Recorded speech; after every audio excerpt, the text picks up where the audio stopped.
State లోనే hot topic గా మారుతోంది గురజాల రాజకీయం. పైకి అధికార ప్రతిపక్షాల మధ్య ఆరోపణల్లా కనిపిస్తున్నా అంతర్గతంగా మాత్రం సమీకరణాలు మారిపోతున్నాయి. పల్నాడు పాలిటిక్స్ ప్రజల్లోకి బలంగా సంకేతాలు పంపుతున్నాయి.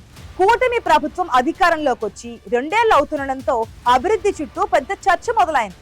ఎవరేం చేశారు, గతంలో చేసిందేంటి, ఇప్పుడు జరుగుతున్నదేంటి అన్న ప్రశ్నలు ప్రజల్లో బలంగా వినిపిస్తున్నాయి.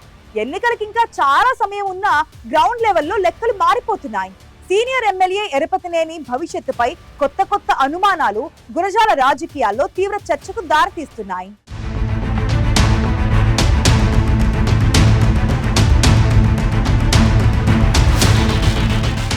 సవాళ్ల రాజకీయం నడుస్తోంది. అభివృద్ధిపై చర్చ జరుగుతోంది. గురజాల ఎమ్మెల్యే ఎరపతినేని శ్రీనివాసరావు టార్గెట్గా వైసీపీ నుంచి విమర్శల తీవ్రత పెరుగుతోంది. 2 సంవత్సరాలైనా అభివృద్ధి లేదని, ఎన్నికల సమయంలో ఇచ్చిన హామీలు అమలు కాలేదని వైసీపీ నేతలు తీవ్ర విమర్శలు చేస్తున్నారు.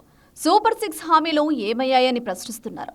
ఈ విమర్శలు కేవలం రాజకీయ వేదికలకే పరిమితం కాకుండా సోషల్ మీడియాలో పెద్ద చర్చగా మారాయి. కార్యకర్తల మధ్య మాటల యుద్ధం కొనసాగుతోంది. మరోవైపు అధికార పార్టీ శ్రేణులు ఇవి రాజకీయ విమర్శలేనని కొట్టిపారేస్తున్నాయి. వైసీపీ చెప్పుకుంటున్నట్లు 5 ఏళ్లలో అంత అభివృద్ధి జరిగితే ఎందుకు ఓడిపోయారని ఎదురుదాడికి దిగుతోంది అధికార పక్షం.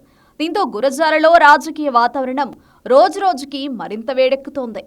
ఎరపతినేని టార్గెట్గా విమర్శల దాడి పెంచారు మాజీ ఎమ్మెల్యే కాసు మహేష్ రెడ్డి. పిడుగురాళ్ల మెడికల్ కాలేజీ వంటి ప్రతిష్టాత్మక ప్రాజెక్టులను తమ హయాంలోనే ప్రారంభించామని, ప్రస్తుతం అధికార పార్టీ చివరి దశ పనులు చేసి క్రెడిట్ తీసుకుంటోందని ఆరోపిస్తున్నారు. గ్రామీణ ప్రాంతానికి మెడికల్ కాలేజీ తీసుకురావడం చిన్న విషయం కాదని, అది వైసీపీ పాలనలో దూరదృష్టితో తీసుకున్న నిర్ణయమని చెబుతున్నారు. ఈ అంశం కూడా ఇప్పుడు ప్రజల్లో చర్చకు దారితీసింది. అభివృద్ధికి శ్రీకారం చుట్టిందెవరు, కళ్ల ముందు చూపించిందెవరన్న అంశంపై తీవ్ర చర్చ నడుస్తోంది. ఇన్నిసార్లు ఎమ్మెల్యేగా గెలిచినా ఎరపతినేని గురజాల నియోజకవర్గాన్ని పెద్దగా అభివృద్ధి చేయలేకపోయారన్న విమర్శలతో వైసీపీ స్వరం పెంచుతోంది. 5 టర్మ్లలో ఒక పెద్ద ప్రాజెక్టు కూడా తీసుకురాలేదన్న విమర్శలు స్థానికంగా చర్చకు దారితీస్తున్నాయి. అభివృద్ధి కంటే ఇతర అంశాలపైనే ఎక్కువ ఫోకస్ పెట్టారన్న ఆరోపణలు కూడా వినిపిస్తున్నాయి.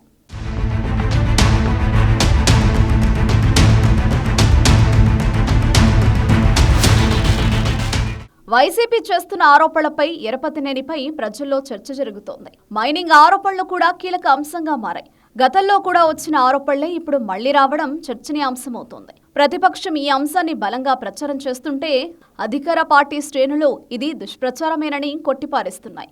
గతంలో నారా లోకేష్ పర్యటన సమయంలో లోకేష్ అనుచరుడు బ్రహ్మంపై ఎరపతినేని వర్గీయుల దాడి ఘటన కూడా ఇప్పుడు చర్చకొస్తోంది. ఈ సంఘటన పార్టీ అంతర్గత విభేదాలను ఎత్తి చూపుతుంది. ఆ ఘటనపై అధిష్టానం కూడా అసహనం వ్యక్తం చేస్తుందన్న ప్రచారం అప్పట్లో జరిగింది. నారా భువనేశ్వరి ఈ వ్యవహారాన్ని సీరియస్ గా తీసుకుని మనకు దగ్గరగా ఉన్న వ్యక్తిపై ఇలాంటి ఘటన సరైంది కాదన్న అభిప్రాయం వ్యక్తం చేసినట్లు రాజకీయ వర్గాల్లో చర్చ జరిగింది. ఈ పరిణామాల తర్వాత ఎరపతినేని టికెట్పై అనిశ్చితి ఏర్పడింది. చివరికి ఆలస్యంగా బీఫామ్ ఇవ్వడం కూడా అందులో భాగమేనని చెప్పుకున్నారు. విపక్ష పార్టీ ఆరోపణల వేళ ఎన్నికల ముందు పరిణామాలు కూడా ఇంటా బయట చర్చకొస్తున్నాయి. ఎలాగైతేనేం టికెట్ దక్కించుకుని మరోసారి ఎమ్మెల్యేగా గెలిచారు ఎరపతినేని. అయితే ఎన్నికల తర్వాతే పల్నాడులో కొత్త పొలిటికల్ గేమ్ మొదలైందని ప్రచారం జరుగుతోంది. ఎందుకంటే మాచర్ల ఎమ్మెల్యే జూలకంటి బ్రహ్మానందరెడ్డి చుట్టూ ఎరపతినేనికి సంబంధించిన వారే ఉన్నారనే ప్రచారం ఉంది. ఆ కోటరీతో మాచర్ల టీడీపీ సీనియర్ లీడర్లు సైతం సైలెంట్ అయినట్లు చెబుతున్నారు. మాచర్లలో ఎమ్మెల్యే జూలకంటి బ్రహ్మానందరెడ్డి యాక్టివ్గా పనిచేస్తూ ప్రజల్లో బలమైన ఇమేజ్ సంపాదించుకోవడంతో భవిష్యత్ రాజకీయాల్లో ఆయన మరింత కీలకం కాబోతున్నారు. ముఖ్యంగా నియోజకవర్గాల పునర్విభజనలో భాగంగా మాచర్ల, గురజాల కలిపి 3 నియోజకవర్గాలుగా మారే అవకాశం ఉందని ప్రచారం జరుగుతోంది. ఈ క్రమంలో మాచర్ల ఎస్సీలకు రిజర్వ్ అయ్యే అవకాశం ఉండడంతో జూలకంటి గురజాలకు మారే అవకాశం కూడా ఉందంటున్నారు. గతంలో జూలకంటి కుటుంబానికి గురజాలలో బేస్ ఉండడం, ఆయన తల్లిదండ్రులిద్దరికీ అక్కడ గెలిచిన చరిత్ర ఉండడం ఆయన్ని బలమైన పోటీదారుడిగా నిలబెడుతున్నాయనేది విశ్లేషకులు చెప్తున్న మాట.